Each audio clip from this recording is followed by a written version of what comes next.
I'm Kate the Dreamer, and you're watching The Music Enthusiast.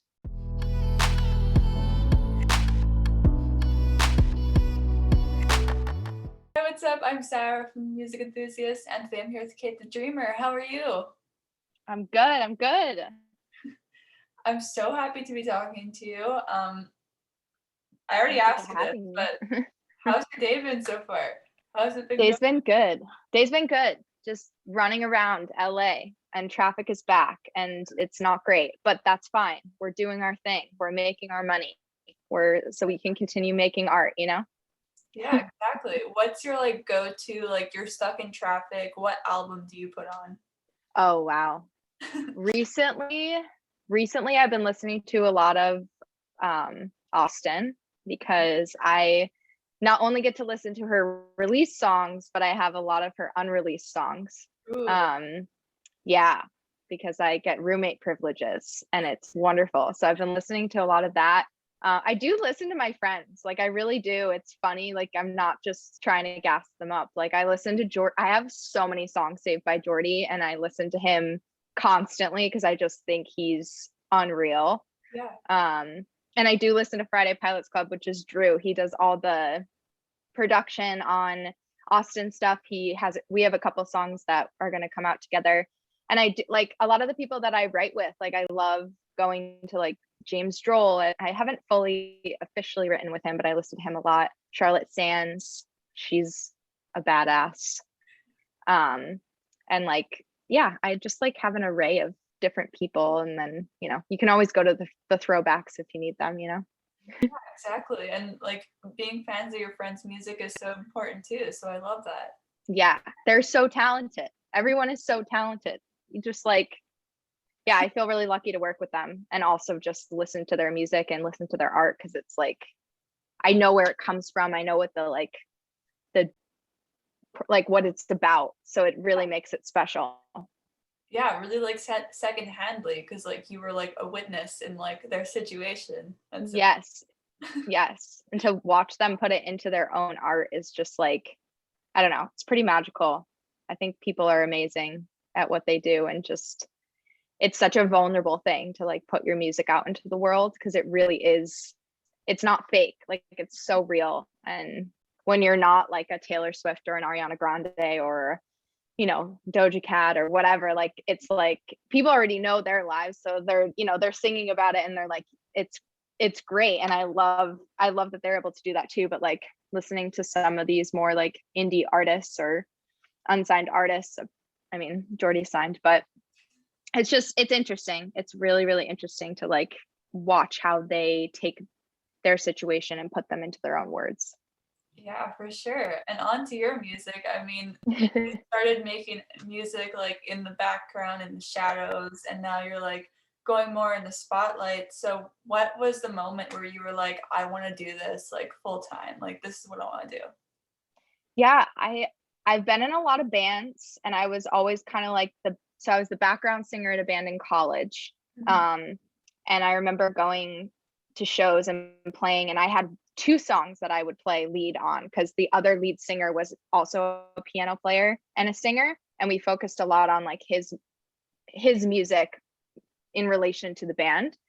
And I remember just playing, and like my friends afterwards would be like, we came to see you, like, and you're just like singing background, and that's fine, but like we came to listen to your music. And it kind of got my wheels turning a little. And then I was in a duo after that felt a little more like me, but at the same time like very much directed by other people of like, this is how you should sound, and this is what you should be singing about, and this is what you should look like. And I was like, I don't like any of that. Like, that's not me. That doesn't resonate with me. And then when that band broke up, I moved to LA, and I was like, I'm going to be a songwriter. I don't want to be an artist. I don't want to be in the spotlight. Like, I'm just going to write for other people.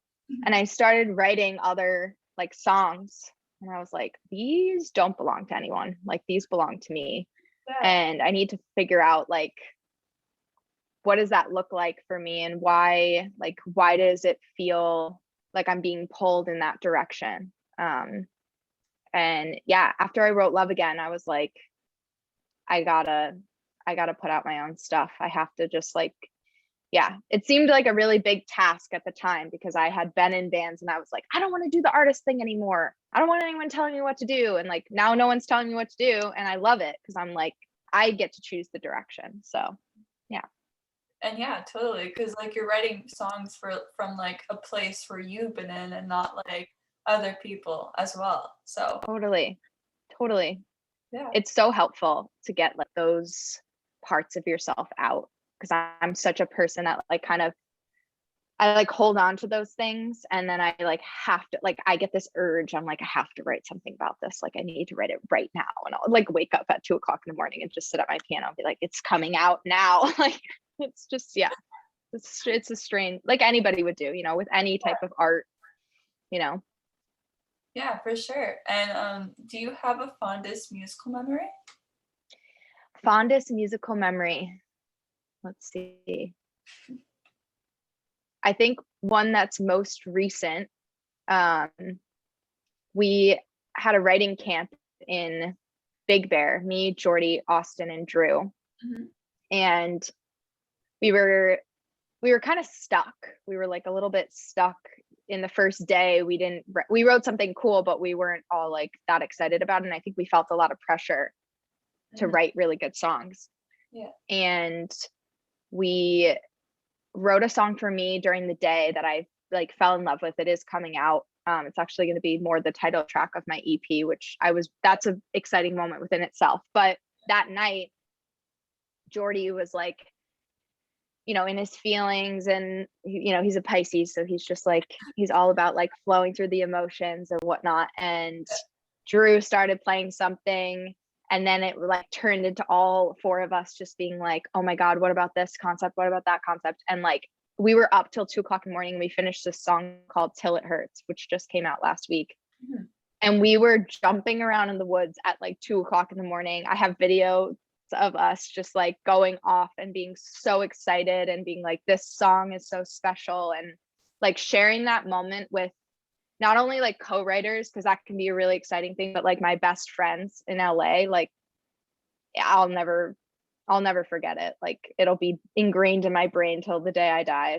It was so magical to like have that moment with the 4 of us together.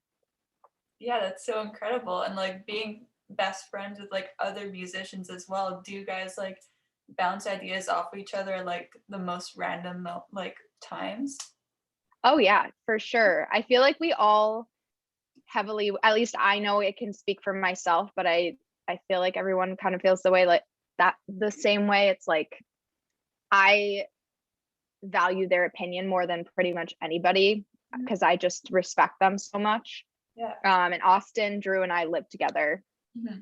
And so yeah, we're always, hey, you want to listen to this demo? Like, let's go to Target. Can you tell me what you think of this? What if I do this? What if you do this? And like, you know, it's a never ending process talking about music in this house for sure. I think sometimes we're like, we need to just like drink mimosas and not talk about music. Yeah. But it's hard sometimes. Yeah, for sure. Especially when you're all creative. Exactly. Totally. And let's talk about your new track. It's incredible. So how do you feel about it being out into the world? I thank you for saying that. I'm glad you like it.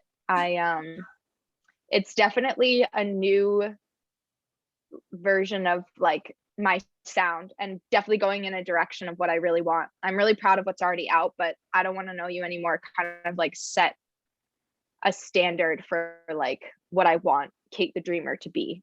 Yeah. And I feel good about it being out. It's definitely a personal song that was written a long time ago. It was written like 2 years ago. Mm-hmm. During a time of anger. I was very mad. I was not having it. And it feels good that it's out in the world. I think it's really special song to me. And I feel like I was telling my friends about this. I was like, I don't necessarily relate to it anymore, but that's why I think they call it a release, you know, like you release this thing out into the world. And if it can help one person get over their breakup or have a good, not even get over their breakup, if they can just have one moment of like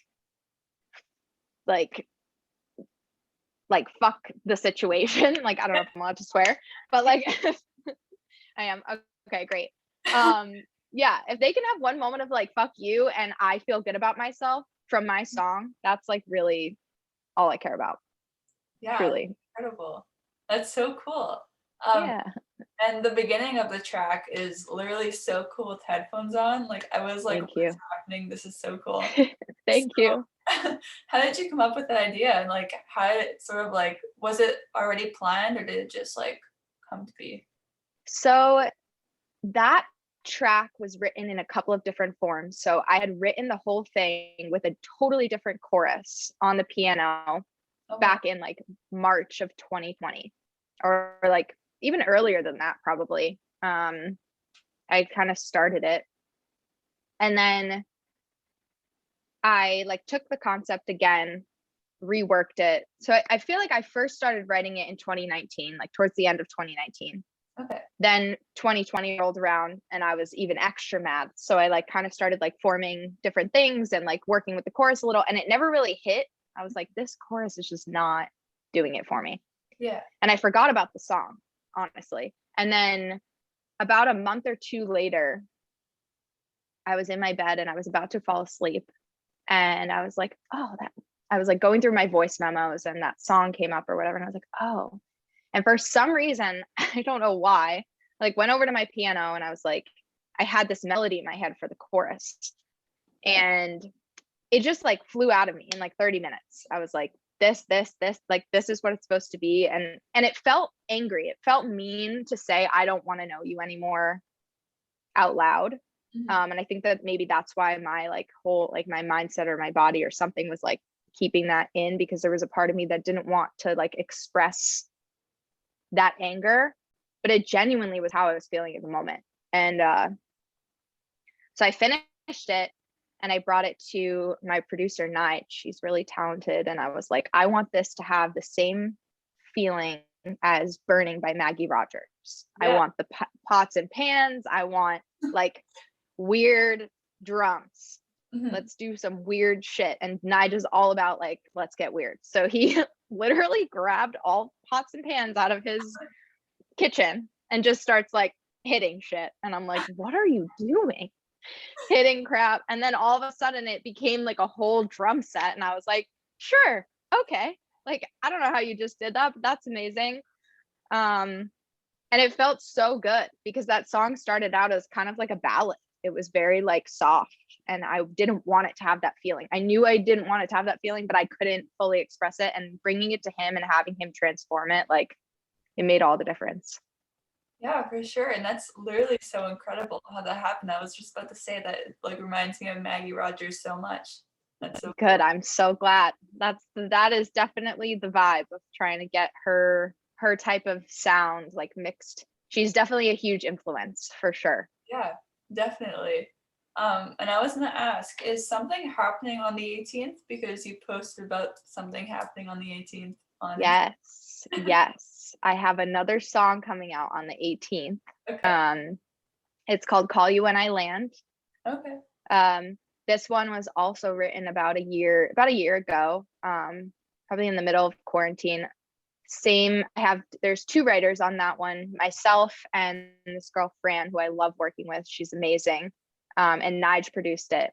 And yeah, that one's pretty personal. It's very sad, very personal, about like a very personal conversation I had, but it feels really good to kind of get those things out. And I think that I'm excited to put that one out into the world as well, see how people feel about it.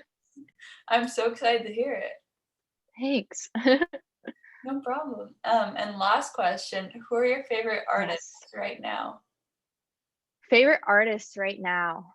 That's a loaded question. I'm Yeah, gonna pull up my Spotify just to make sure no worries. I'm getting in there, because like I said, I definitely like, oh, Holly Humberstone's a huge one. I listen to her a shit ton. I love her whole vibe. I think that she's so talented. She has such a soft voice, and like she really expresses thoughts really well, I think. And then also I listen to Ben Kessler probably every day. He's another go-to for me. I think like I have probably 15 songs saved by him. It's ridiculous. I just think he's another one, like production wise, I think he's really talented and can make you kind of feel something without even saying it. Mhm. So he's been like a huge person that I've been listening to lately. Another one is Quinn Lewis. I've always listened to him. He's an amazing writer. I got to write with him, which was really exciting.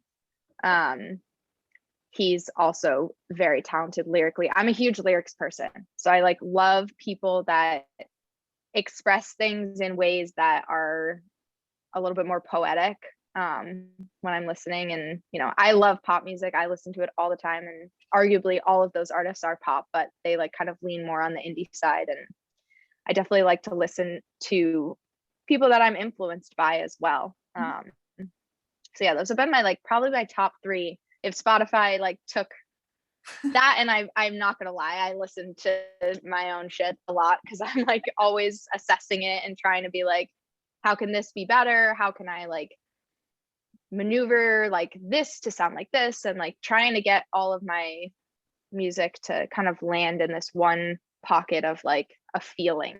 That's like really where I try to make it so you can drive somewhere and listen to my music and just like sit in your feelings and whatever that might be, anger, happiness, sadness, all of that. Yeah, for sure. Kate Dreamer makes you like dream. And yes, I love that. I love that. Well, thank you so much for chatting with me. It was so much fun. Yes. I cannot wait for Thank you for having me.